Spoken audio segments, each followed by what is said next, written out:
Olá, amigos inscritos e membros do canal Spook Houses Casas Assombradas. Tio Spook aqui novamente. E dessa vez nós vamos falar sobre algo, uma pérola, que cai assim, ó, do céu, no colo. Ai, que lindo! Que lindo! Uma carta psicografada, eventualmente ali, caiu dos céus para liberar 4 pessoas da condenação por 242 pessoas que vieram a óbito na Boate Kiss. Senta que vem história.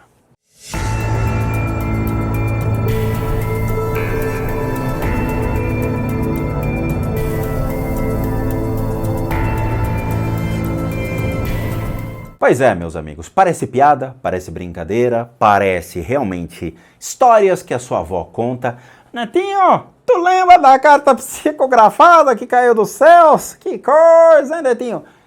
Vai virar história, mas vai virar até história nos âmagos do Largo São Francisco da Universidade São Francisco, uma das maiores universidades de direito que eventualmente vão usar esse caso como um belo estudo de caso para olhar e falar que os pariu.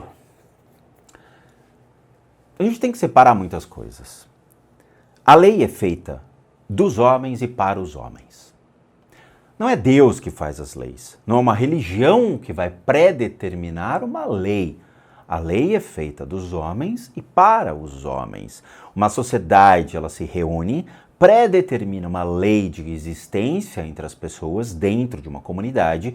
Essa comunidade cresce, as leis vão aumentando mediante o tipo de crime que vai acontecendo e vão se criando, então, os códigos legais, civil e o criminal, onde você tem uma obrigatoriedade a ser cumprida dentro de uma sociedade. Você não pode matar, você não pode roubar, você não pode estuprar, você não pode cometer diversos crimes, porque você responde aos homens e não a um Deus. Simples assim. Embora tenha religioso imbecil por aí que acha que a Deus está acima de tudo, inclusive acima da lei. Tem, eu já vi isso, mas não é esse o caso. Já aconteceu isso no passado, tio Spook? Já. O caso em questão que a gente está tratando é o famoso da Boate Kiss, onde 242 pessoas faleceram dentro de um ambiente fechado, onde 4 pessoas estão sendo colocadas como culpados. Então nós temos 2 sócios, um rapaz que é um integrante da banda que tocou lá e o rapaz que trabalha para a banda que eventualmente acionou os fogos de artifício numa casa fechada, causando um incêndio e 242 pessoas vieram a óbito.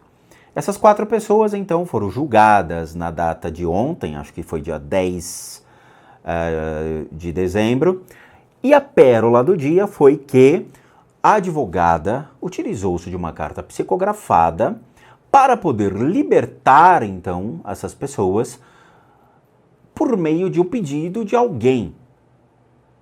Quem será? Será que foi algum promotor que faleceu? Será que foi algum jurista que faleceu? Será que foi algum desembargador que intercedeu e que faleceu e que psicografou aquela carta dizendo: ao meu ver, eles são inocentes, liberte-os agora? Não. O apelo à fé é a última instância, então, que foi utilizado esse recurso. Interessante é que a advogada tomou um risco. Não vou desmerecê-la por causa disso. Legalmente, ela tomou um baita risco ao assumir a possibilidade, então, de utilizar-se de uma carta psicografada para poder libertar, fazendo o apelo à fé, o apelo à crença, o apelo à misericórdia das pessoas que, eventualmente, se nós estamos falando de pessoas falecidas, nós estamos falando dos espíritos que essas pessoas ainda estão aqui ao nosso redor e que, eventualmente, elas deveriam dar a sua opinião sobre o que aconteceu. Já pensou usar 242 cartas psicografadas como forma de justificar ou aliviar alguma coisa? Nós estamos lidando com corpos, nós não estamos lidando com espíritos. Houve 242 óbitos. As famílias não vão mais ter seus entes queridos, seus filhos, suas filhas, em suas casas. Então não tem valor nenhum esse tipo de coisa, mas vai ficar para os âmagos. Eu fiz uma pesquisa muito interessante há um tempo atrás se esse tipo de apelo ele realmente é aceito no mundo. E não é.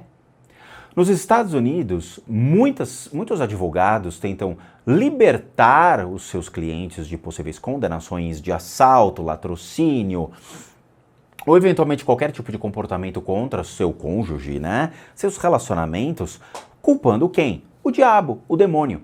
Se vocês entrarem no juizado de Connecticut, eu entrei, no site vocês conseguem ver, tem centenas de documentos colocados ali por advogados que acusam o diabo, o demônio, pelo comportamento de seu cliente e que eventualmente é o diabo que deveria ser preso e não o seu cliente. Obviamente isso é motivo de ironia. Isso torna-se então algo ridicularizado aos âmagos da nossa jurisprudência, ou mesmo dos estudos de caso que tais alunos dentro da Universidade de São Francisco e de outras universidades venham a fazer. Mas nós tivemos uma brecha, e é por meio dessa brecha que essa advogada foi inteligente em tentar utilizar-se desse critério que houve com Chico Xavier. O que foi um erro do advogado, na verdade do advogado não, do juiz em aceitar. E nós vamos explicar o porquê. A matéria é muito interessante e eu vou ler aqui para vocês, porque vai lidar com questões interessantes de crença e até onde pode realmente o espiritismo, porque pelo visto é a única religião que tenta se meter nas coisas, pode intervir. Por quê?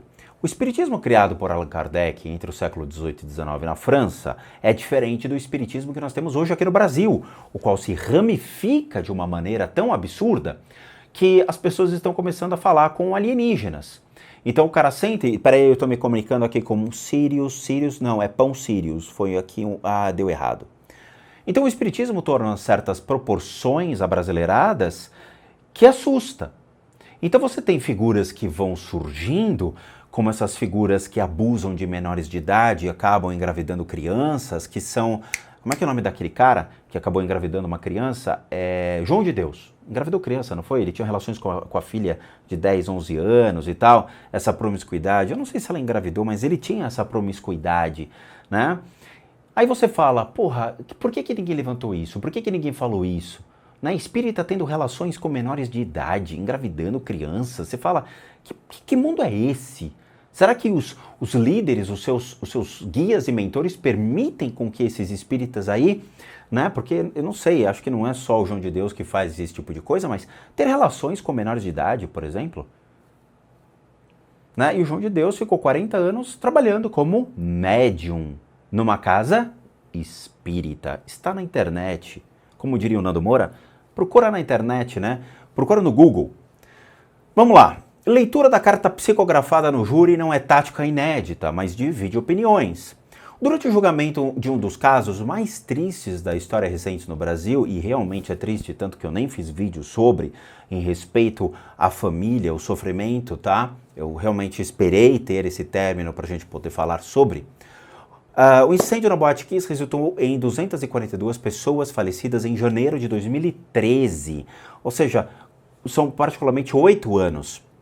Um episódio em particular chamou a atenção no mundo do direito, que a advogada Tatiana Borsa, que defende o réu, Marcelo de Jesus dos Santos, vocalista da banda, que usou uma carta psicografada em plenário. A estratégia dela do apelo à crença, ela foi inteligente, mas ela, obviamente, cai no ridículo, não necessariamente ofendendo ela.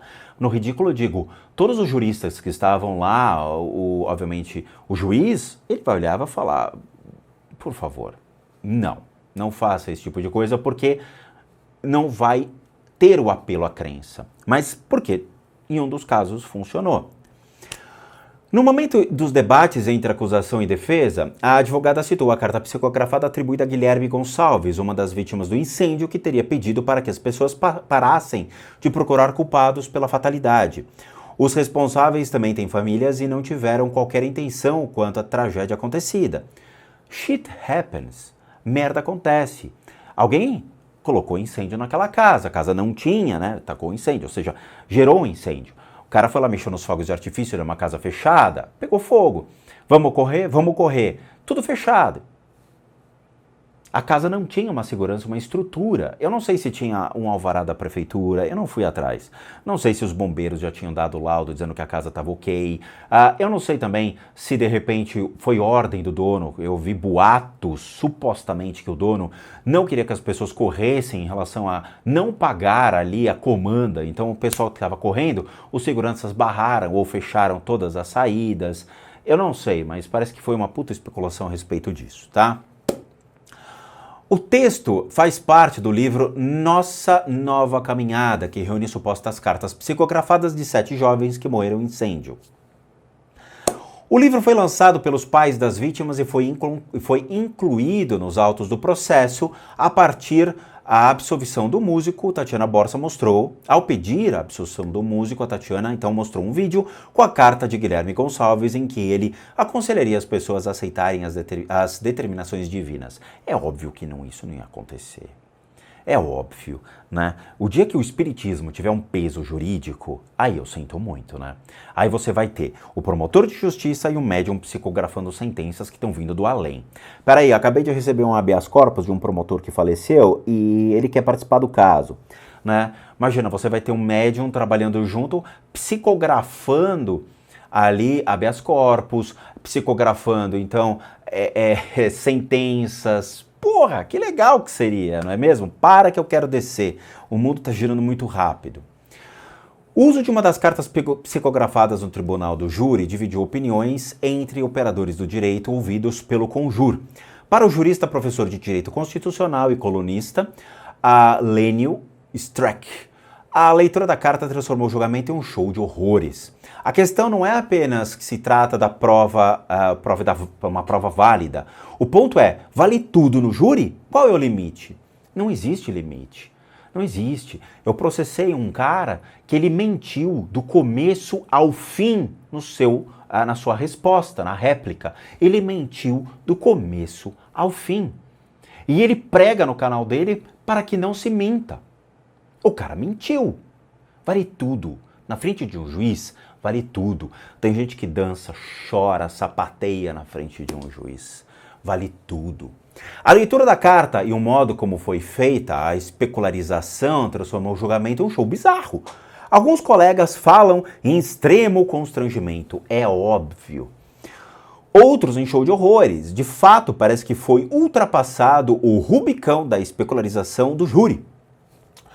De acordo com Fernando Augusto Fernandes, que é outro criminalista, considera a carta psicografada como uma prova ilícita, uma vez que não é possível passar por perícia e não representa a vontade da vítima. Pior ainda, frente aos jurados que são leigos e influenciados pelo que é mostrado. A prova é absolutamente inadmissível. É óbvio, até na internet você tem esses canais, né, de espíritas que influenciam as pessoas de uma maneira tão absurda, que as pessoas simplesmente são gado facilmente manipulados por essas pessoas. Simplesmente come da mesma merda que sai da bunda desses caras. É assustador. Ninguém tem mais bom senso. Aí depois, não, porque o espiritismo é muito difícil de se ler. Aí prefere acompanhar um cara que inventa um monte de coisa. Você vê, João de Deus. 40 anos enganando pessoas. Para depois vir... Não, ele não era espírita. Ele trabalhava numa casa que tem o nome espírita e ele trabalhava como médium. Quando a coisa tá andando bem, ninguém fala nada. Quando cai, meu Deus, ele não era espírita, hein, gente? Vamos lá. Vida após a morte. Filho do advogado Ricardo Trade, que foi o autor do livro Vida após a Morte no Júri, o criminalista José Belga Sistrade defendeu o direito de a defesa convencer os jurados por meio de argumentos religiosos, políticos ou humanitários. É a plena liberdade de argumentar. Todo mundo pode argumentar, mas, de novo, quando olha para o Código Civil e Criminal, não tem. É isso. Qual é a condenação? Baseado em tal ato. Não existe ali atenuantes religiosos nesse sentido, tá? Não existe. Ninguém vai psicografar uma carta de um promotor para achar um atenuante. Isso não pode ser colocado, tá? E é engraçado, porque parece que a única doutrina que se mete nisso é o espiritismo. É única. Você não vai ver, por exemplo, o cara que... Eu nunca vi um caso, de possessão demoníaca colocado, né? O cara senta lá, matou mais de 1000. Aí o cara chega e fala, não, ele estava possuído pelo demônio. Eu queria ver padres, bispos da igreja defendendo ali o cara, falando que aquilo realmente é um ato de possessão, e o cara tendo a sua soltura por causa disso. O juiz se convencendo, o senhor nunca mais traga o demônio para sua casa, ok? O senhor matou 1000, mas 1001 eu não vou admitir. Não se pode. Mas, de novo, a estratégia dela foi interessante sobre o apelo à fé, o apelo à crença, o apelo à misericórdia de todos. Mas sobre o efeito, obviamente, de poder ser ridicularizada sobre a ótica daqueles que não acreditam nisso e sabem que a lei dos homens para homens não é uma lei divina. Não foi Deus que escreveu o Código Penal. Não foi. Até porque, imagina se fosse, né? O Velho Testamento está repleto de condenações, morte e mutilação. Né? Imagina que interessante seria. Para Trade, o mesmo raciocínio não se aplica à acumulação, a plenitude é de defesa, não de acusação. Por isso, acredito que é vedado ao Ministério Público ou assistente promover a juntada de documento dessa natureza no processo. Agora, credibilidade jurídica, será que tem? De acordo com o professor de Direito Processual Penal e colunista Auri Lopes Júnior, apontou erro do Ministério Público ao não ter impugnado a juntada do livro aos autos, bem como falha do juiz em ter admitido a prova. Essa prova não tem valor jurídico, não tem controle de qualidade probatório, não tem contraditório possível. Claro que tem. É muito simples. Se vai lá e psicografa, então, um médium, um espírita de centro espírita diz que aquilo é uma psicografia, você pode utilizar, sei lá, o Alcorão. Pega um islâmico para contrabalancear. De acordo com o Islã, aqui eles têm que ser apedrejados em praça pública. Não. Não, então vamos pegar então os vikings, né, que tinham lá a sua crença com os seus deuses, e aí vamos condená-los então a abrir os seus peitos no meio de uma praça pública e arrancar o seu coração enquanto eles estiverem vivos. Ou a gente pode utilizar os maias, então, que tinha uma condenação bem legal também, né? Olha, de acordo com os maias, esse tipo de conduta, ele é aplicado, então, eles vão ser oferecidos ao deus da colheita pela manhã e os seus corpos serão, então, oferecidos mortos para que a gente possa ter uma colheita próspera ao longo do ano, inclusive dos seus filhos. Então, se cada religião se metesse dando pitaco, as condenações também deveriam ser de acordo com cada religião. Olha que legal, não é mesmo? Sei lá, o cristianismo antigo, da Idade Média, eles podiam ser jogados aos leões ou mesmo erguidos ali e queimados em praça pública. Se cada religião, então, tem o seu livre-arbítrio para poder libertar, porque eu também não posso condenar. Vamos, então, utilizar a crença de cada um. Olha que legal um negócio desse. Ia ser muito interessante, né? Julgados sobre a ótica de cada crença, a prática da Idade Média. Esse país vai longe!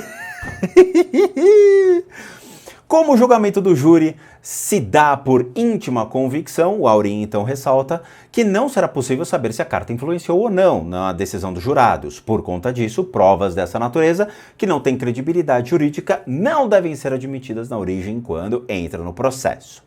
A estratégia da defesa, então, o André Colares, Bruno Neves e Christopher Ravagnani, belo sobrenome, parece nome de joguinho, acreditam que o uso da carta psicografada no plenário do júri está em consonância com a plenitude da defesa. Todavia, a sua utilização deve ser sopesada pelo defensor, principalmente a partir de um olhar estratégico para os jurados que compõem o conselho da sentença. Acho que é o seguinte, jogou, deu truco, falou, tem uma carta psicografada aqui, pau! Joga uma outra carta psicografada em cima de um promotor que psicografou dizendo não, eu quero a condenação deles. Truca, joga também. Para o criminalista Matheus Mena, os jurados podem e por vezes devem julgar por questões extrajurídicas e de cunho humanitário. É isso que ela queria, o apelo humanitário. A instituição do tribunal do júri é resguardada como aquela em que a técnica cede lugar à íntima convicção. Apenas a pessoa que está envergando a beca defensiva vai saber o porquê de ter apresentado a carta psicografada.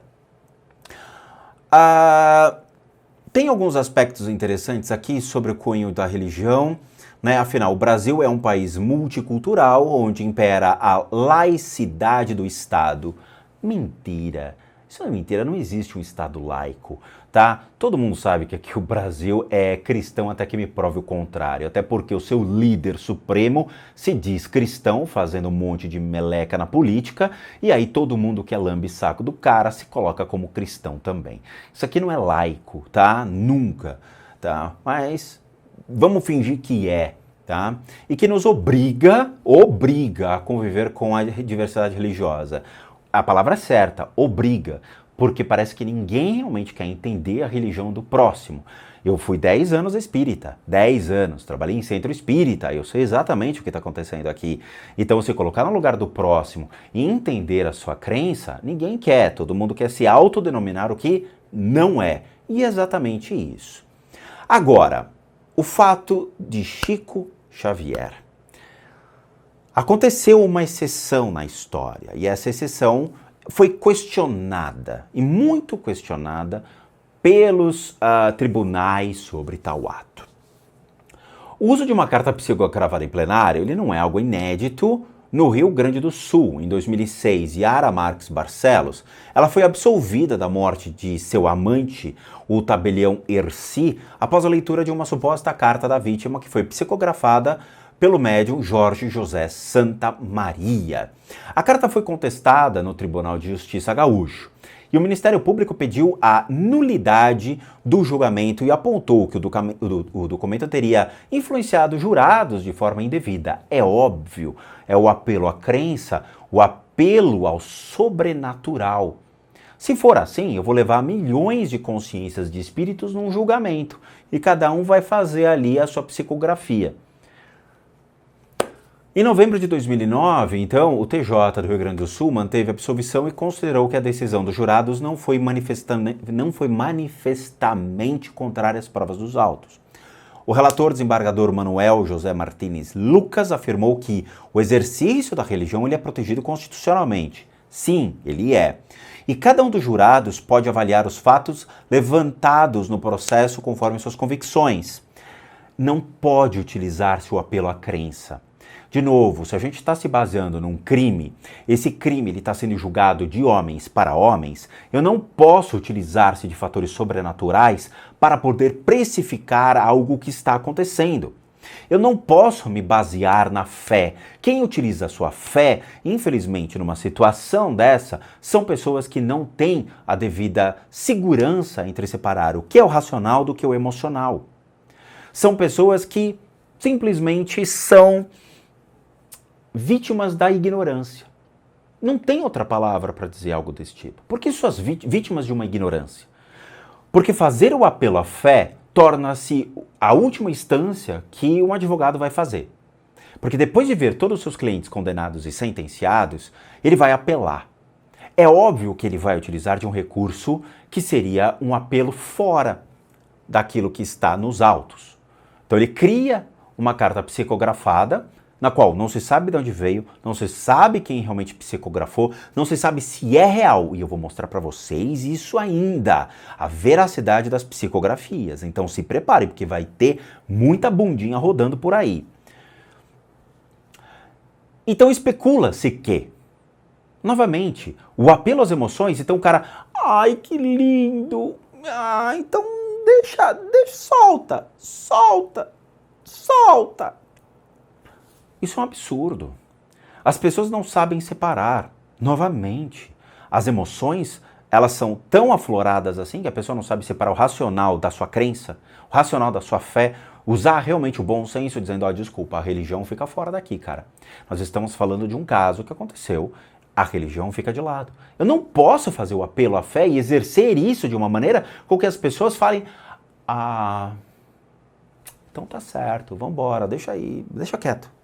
242 pessoas morreram, paciência, vambora. Não se pode. Mas tem canais espíritas que fazem um apelo à fé diariamente e as pessoas vão lá e idolatram esses caras. É idolatria. Precisa de uma fé. Eu preciso de um Deus. Eu preciso acreditar que o amanhã exista. temos que saber separar as coisas. Uma coisa é, se eu estou lá, sou um jurado, estou fazendo o meu papel de avaliar racionalmente as provas, eu vou agir de maneira racional. Eu não vou usar o apelo à emoção, porque é óbvio que o advogado da contraparte vai usar o apelo à emoção. É óbvio. Não se pode.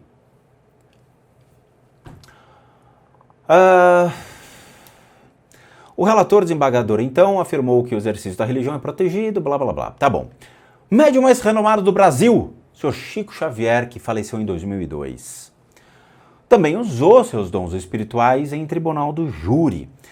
Na década de 70, a história do juiz Orimar Pontes de Goiás se cruzou 2 vezes com a de Chico Xavier em 1976.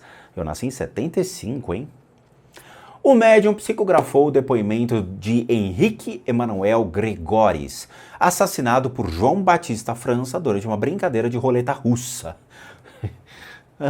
Querida, vamos brincar do quê? Não sei, o revólver do pai está em cima da mesa. Então vamos brincar de roleta russa, vai que dá certo. Dá certo o quê? Um sair morto? No mesmo ano, o médium psicografou então a carta de Maurício, morto acidentalmente por José Dino Gomes. Em ambos os casos, o juiz Orimar Pontes aceitou o depoimento póstumo das vítimas e os jurados acabaram absolvendo os réus. Os jurados, novamente, apelo às emoções. Novamente. Em 1980, em Campo Grande, mais um escrito de Chico Xavier foi usado como prova. José Francisco Marcondes foi acusado de matar sua mulher, Cleide Maria, que foi ex-Miss Campo Grande. E o médium recebeu o espírito de Cleide com o depoimento. José Francisco foi absolvido, em novo júri chegou a ser condenado, mas a pena já estava prescrita. Então vamos lá. Ele foi absolvido, mas depois foi novamente avaliado o caso, foi condenado, mas os anos se passaram e o crime se prescreveu. Então nós tivemos uma nulidade de uma sentença na qual se sobrepôs, então, ali o crime por si só. Não. Agora o Chico não tem mais peso. Vamos analisar, vamos avaliar e condenamos. Mas, infelizmente, não foi preso porque o crime prescreveu.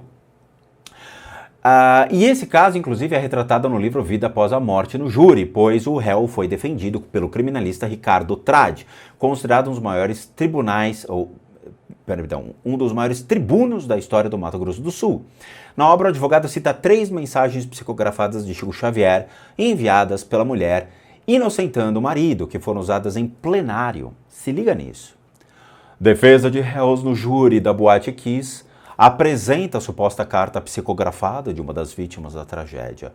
No trecho escolhido, o jovem diz que responsáveis também têm famílias e o isenta de responsabilidade. Alguns familiares deixaram a sala durante o episódio. Tá? E isso aconteceu. Agora, vamos falar sobre a responsabilidade em si do espiritismo sobre isso. E tem um vídeo muito interessante que a gente vai tratar. Eu fico muito chateado com tudo isso. Eu fico. O apelo à crença, apelo à fé, o apelo à misericórdia, é como se falasse, pelo amor de Deus, Deus está falando aqui com vocês.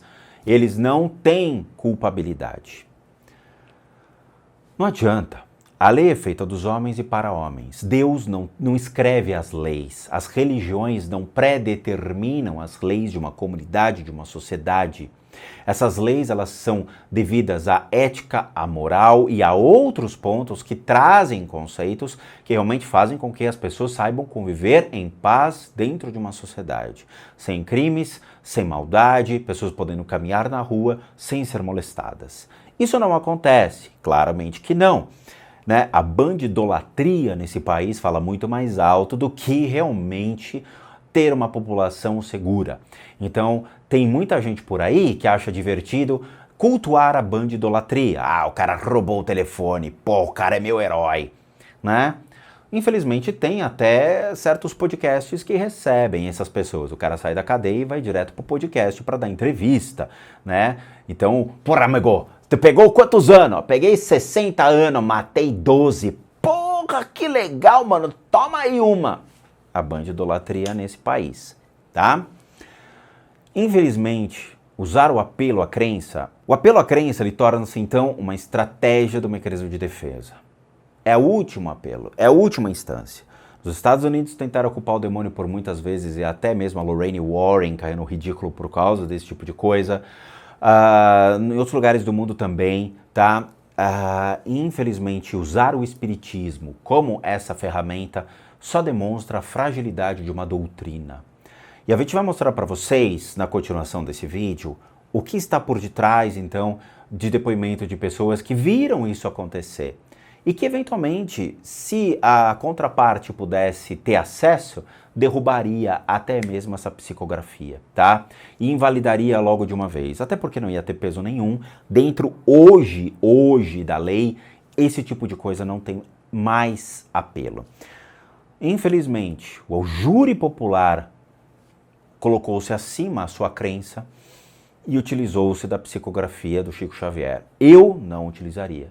Se realmente todas as provas levaram ao criminoso, e tanto depois ele foi condenado, mas o crime prescreveu, então eu não poderia condená-lo de novo, eu não usaria nada desses recursos. É direto. Fez, foi culpado, beleza. Só para dar um ponto final, antes da gente entrar no critério do espiritismo, os caras não foram condenados. Os 4, que foi realmente os 2 sócios, mais o vocalista e mais auxiliar, eles conseguiram um habeas corpus pelo TJ. Então, com esse habeas corpus, a prisão ela foi anulada por agora, pelo que eu entendi, e vai ser ainda verificado pelo TJ. E foi interessante porque foi colocado essa questão para uma única pessoa conseguiu esse habeas corpus, mas como caiu na mão de o desembargador Manuel José Marcos tal, o Facchini Neto, ele recebeu esse tipo de coisa e concedeu o habeas corpus preventivo solicitado por Elisandro. Na decisão, o desembargador, então, Manuel José Martínez Lucas, pede que a decisão seja estendida, então, para todos os outros. Então, eles conseguem, por enquanto, esse habeas corpus. Eu não sei como vai ser o rito jurídico daqui para frente, mediante a isso, mas essas pessoas, elas conseguiram. Foram condenadas, mas o habeas corpus conseguiu liberar os 4 e, por enquanto, acho que vai ser ainda verificado esse julgamento e esse julgamento vai passar por uma outra instância, tá? A gente vai fazer a segunda parte, eu vou mostrar para vocês a questão do espiritismo e o porquê da fragilidade do espiritismo ao ser aplicado nisso, tá? É sério. Tem vídeos aqui interessantes para a gente poder comentar e a fragilidade desse tipo de situação, de como realmente as pessoas estão abusando do bom senso e utilizando-se então dessas ferramentas religiosas para convencer os jurados a absolver as pessoas ali que eventualmente deveriam ser responsabilizadas por tal ato, tá? Novamente, não estou lá para ver as provas, mas eventualmente se os 4 foram sentenciados, condenados, é porque realmente alguma coisa foi apresentada de prova factível, contundente ali, que provasse que houve realmente algo a ser tratado. Então, mas eu vou mostrar para vocês na continuação desse vídeo a questão do espiritismo e o porquê não se pode utilizar tais ferramentas, ok? Então se preparem porque vai ter uma parte 2 desse vídeo e aí a gente fala sobre. Então é isso. Obrigado a todos por assistir o vídeo até agora. Como recadinhos finais, todo mundo que sabe que eu, Rodrigo, sou um terapeuta, um psicoterapeuta alternativo, sou licenciado nacional e internacionalmente por institutos que me habilitam e capacitam para, por meio de técnicas alternativas, a gente consiga complementar a medicina tradicional, leia-se, complementar para tratamentos das enfermidades físicas, emocionais e mentais, e aí sim as limpezas de casa e as análises de casa. Para aqueles que querem passar por isso, devem encaminhar um e-mail para limpezadecasas@gmail.com e ali vocês vão ter todas as informações do procedimento que nós fazemos e os respectivos valores, uma vez que eu sou um profissional de terapias alternativas e não espírita. Tem que deixar bem claro isso aos analfabetos da internet que ainda não entenderam quem eu sou, tá? Outro ponto, para aqueles que querem ajudar o canal, nós temos 2 sistemas de doação. Um deles é o programa Seja Membro, que você clica aqui abaixo, torna-se membro do canal, dando R$8, o que nos ajuda muito a continuarmos na plataforma, ou mesmo o PayPal, que também encontra-se aqui abaixo. É só você copiar, jogar no seu navegador, e aí vocês podem doar o valor que vocês quiserem ou puderem. E por último, o nosso site casasassombradas.com.br, com muita coisa legal para vocês. Vejo vocês nos próximos vídeos e bons sustos a todos nós.